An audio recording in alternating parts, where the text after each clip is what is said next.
Hello అండి, ఈరోజు టమాటా rice చేస్తున్నాను. మా పాపకి లంచ్ కోసం ప్రిపేర్ చేస్తున్నాను. ఫస్ట్ స్టవ్ ఆన్ చేసుకొని కడాయి పెట్టుకొని అందులో ఆయిల్ వేసుకోవాలి. ఆయిల్ ఫ్రై అయిన తర్వాత జీలకర్ర, పచ్చెనగపప్పు, మినప్పప్పు వేసుకోవాలి. అవి వేగిన తర్వాత అందులో కరివేపాకు వేసుకోవాలి. పిల్లలు అయితే బాగా తింటారండి. స్కూల్కు లంచ్ బాక్స్ నిండా పెట్టించినా కూడా మా పాప అంతా తినేసి వచ్చేసింది. మా పాప బాగా తింటారండి. పిల్లలకు చాలా బాగుంటాయి. ఇప్పుడైతే ఉల్లిగడ్డలు వేసుకోవాలి.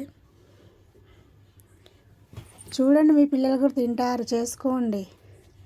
మా వీడియో చూడండి, నచ్చితే లైక్, షేర్ అని సబ్స్క్రైబ్ చేసుకోండి. ఇప్పుడు బీన్స్ వేస్తున్నాను. రోజు లంచ్కి ఏం చేయాలని చింతపడకుండా చేసుకోవచ్చు, బాగుంటుంది.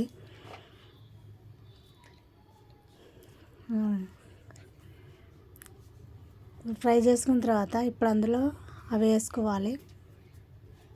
అవి బాగా బ్రౌన్ కలర్ వచ్చేంత వరకు వేగాలి. ఆల్రెడీ మనము అన్నం వండుకొని పెట్టుకోవాలి. మరీ మెత్తగా అవ్వకూడదు, గట్టిగా ఉండకూడదు. దాంతో వేసి కలుపుకునేంత వరకు ఉండాలి. ఇప్పుడు 2 లవంగాలు వేస్తున్నాను. పిల్లలకు చాలా ఇష్టంగా ఉంటుందండి.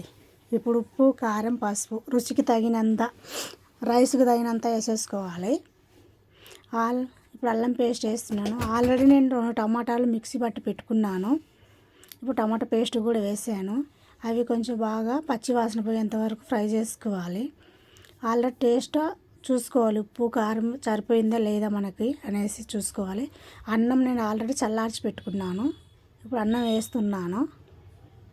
మా పాప అయితే బాగానే తినిద్ది. మీ పిల్లలు కూడా తింటారనుకుంటున్నాను. రోజు లంచ్ ఏం చేయాలని ఆలోచించుకోకుండా అన్నం వండి పెట్టుకుంటే ఇలా చేసుకోవచ్చండి.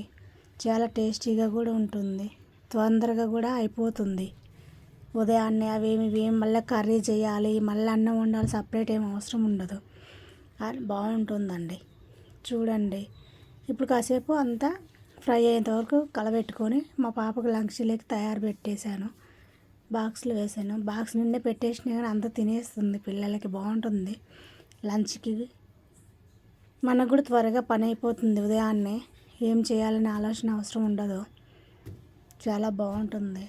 మా వీడియో చూసిన వాళ్ళు షేర్ అండ్ లైక్, సబ్స్క్రైబ్ చేయండి ప్లీజ్. ఓకే.